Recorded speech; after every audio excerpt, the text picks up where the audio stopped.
पंचायत चुनाव 2021 का मतलब सरगर्मी तेज हो गया है और कुछ दिन बचे हुए हैं जो मतलब कि जो है से वोटिंग होगी, सारा चीज़ होंगे।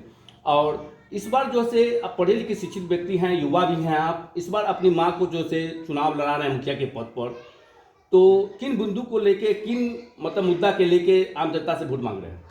देखिए, हमारा विकास का मुद्दा है। विकास करना, अपने पंचायत का विकास करना, शिक्षा का विकास करना, सड़क का विकास करना, स्वास्थ्य केंद्र का विकास करना, यही हमारा प्रथम मुद्दा है।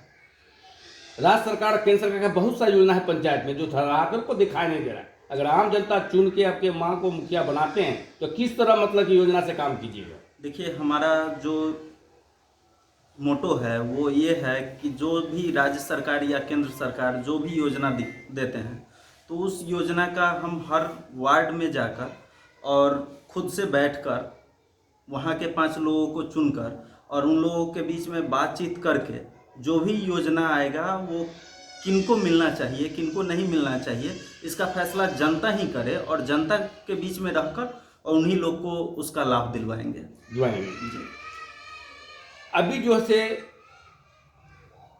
इलेक्शन है और नए प्रतिनिधि चुन के आ रहे हैं और जो वर्तमान वाले जो हैं वो हार गए हैं, चाहे वो किसी पद के उम्मीदवार हो, वो हार हो गई है। इस पर क्या कहना है? देखिए, जनता सही का चुनाव करे।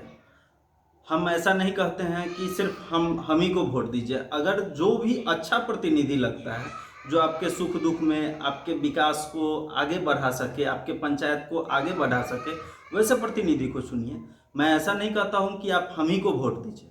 आप देख लीजिए जो भी खड़े हैं उनमें से सबसे अच्छा और बेहतर उम्मीदवार कौन है, कौन पढ़ा लिखा है, जो आपके पंचायत को आगे की तरफ बढ़ा सकता है। सब दिन एक ही आदमी को जो चुनते रहिएगा तो वो विकास कभी नहीं करेगा, क्योंकि जब तक सत्ता परिवर्तन नहीं होगा विकास नहीं होगा पंचायत का। और पंचायत का विकास के लिए परिवर्तन करना जरूरी है। जो इस बार हमको सुनकर बहुत ही खुशी हो रही है कि सभी जगह के जो जनतागण हैं वो बदलाव चाह रहे हैं और जो जनप्रतिनिधि हैं उनको बदल रहे हैं ताकि उनके पंचायत का और भी बेहतर विकास हो पाए।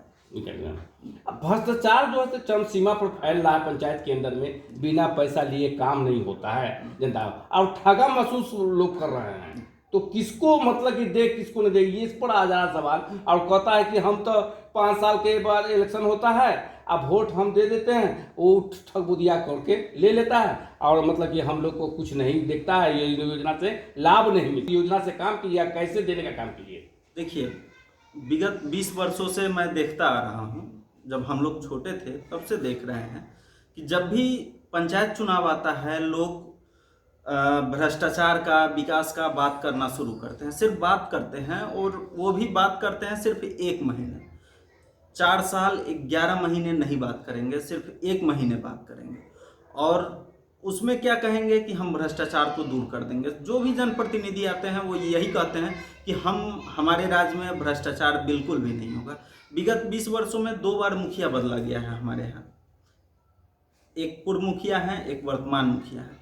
लेकिन बड़ी विडंबना है हमारे यहाँ की, जो अभी भी भ्रष्टाचार चरम सीमा पर है।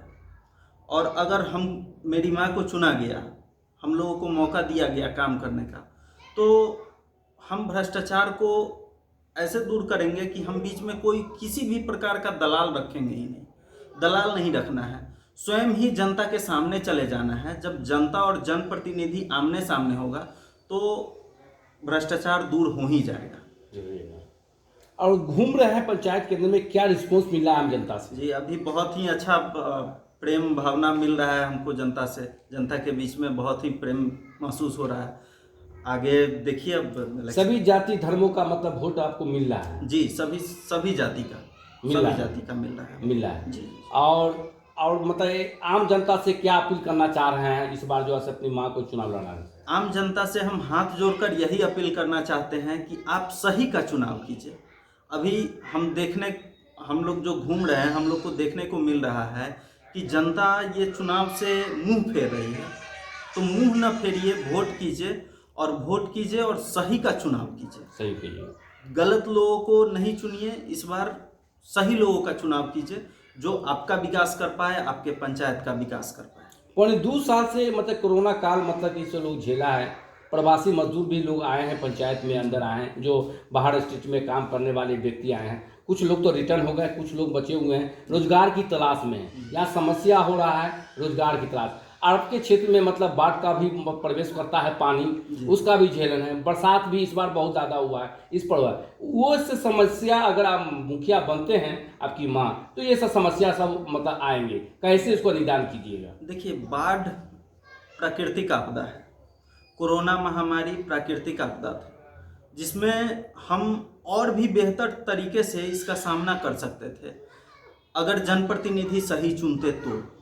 लेकिन यहाँ क्या हुआ, प्रवासी मजदूर जो यहाँ आए वो खाने के बिना मर गए। बाढ़ आता है, खाने के बिना मर जाता है लोग। यहाँ पे आप जितना भी जगह देख रहे हैं, यहाँ पे बाढ़ के समय में आप थोड़ा सा भी जगह बचा हुआ नहीं देखेंगे। हम लोग सभी बाढ़ प्रभावित को यहाँ पे जगह देते हैं रहने के लिए, ताकि आप रहिए किसी भी समय, मतलब कैसे भी ये कठिन समय को ख़त्म कीजिए, रहिए, अपना बाल बच्चा सबको पोसिए पालिए। तो इसका अगर हम लोग सही तरीके से अगर मेहनत करें, जैसे 3 टाइम का जो सामूहिक किचन का जो प्रोग्राम चलाया जाता है, वो हमारे यहाँ बिल्कुल ही नहीं होता है। सामूहिक किचन 6 से 7 दिन का चला, उसके बाद बंद कर दिया गया। कुछ मीडिया पर उसको दिखाया भी गया, लेकिन उसका भी कोई प्रभाव नहीं पड़ा। तो कम से कम हम उनका दर्द नहीं मतलब बांट सकते हैं, समझिए तो उसका दर्द। आप कम से कम 2 टाइम 3 टाइम का उसको भोजन करवा दे रहे हैं, तो उससे मतलब बहुत ज़्यादा फर्क नहीं पड़ेगा, लेकिन हाँ थोड़ा सा तो पड़ेगा, उनको थोड़ा सा राहत जरूर मिलेगा इसके लिए। तो हम लोग देखेंगे जितना भी अच्छा से अच्छा व्यवस्था किया जा सकता है, क्योंकि समय पड़ने पर ही उसका निवारण होता है। और हम लोग कोशिश करेंगे कि ये बाढ़ से आगे विचार करके इससे निजात कुछ रास्ता निकाला जाए। क्योंकि जनप्रतिनिधि जब जाएगा आगे में ये सवाल उठाएगा कि हमारा जनता हर साल बाढ़ में दहता है, उसको मुआवजा सरकार के तरफ से जो भी मिलता है वो बहुत ही कम है, जितना मिलना चाहिए उससे बहुत कम है। तो इसका लड़ाई, उनके हक का लड़ाई जनप्रतिनिधि को ही आगे चल के लड़ना होगा, जो कि हमारे यहाँ के जो भी मुखिया रहे हैं अभी तक में, वो कोई भी लोग नहीं किए ऐसा। अच्छा, अभी कोरोना का वैक्सीन चल रहा है और राज्य सरकार द्वारा घोषणा हो चुका था कि जो भी उम्मीदवार होंगे उनको कोरोना का वैक्सीन लेना है। क्या आपके उम्मीदवार कोरोना का वैक्सीन ले चुके हैं? जी जी जी। और जो लोग नहीं लिए हैं, आम जनता, उनसे क्या अपील करना चाह रहे हैं? जी, हम आम जनता से यही अपील करना चाहते हैं कि वैक्सीन लीजिए और अपने आप को बचाइए। ये आपको 100% नहीं बचा सकता है, लेकिन 95% आपका इम्यूनिटी पावर बढ़ाएगा, जिससे रोग प्रतिरोधक क्षमता आपका बढ़ेगा और आप इस बीमारी से बच सकते हैं। आपने पंचायतवासी को क्या संदेश देना चाह रहे हैं अपनी ओर से?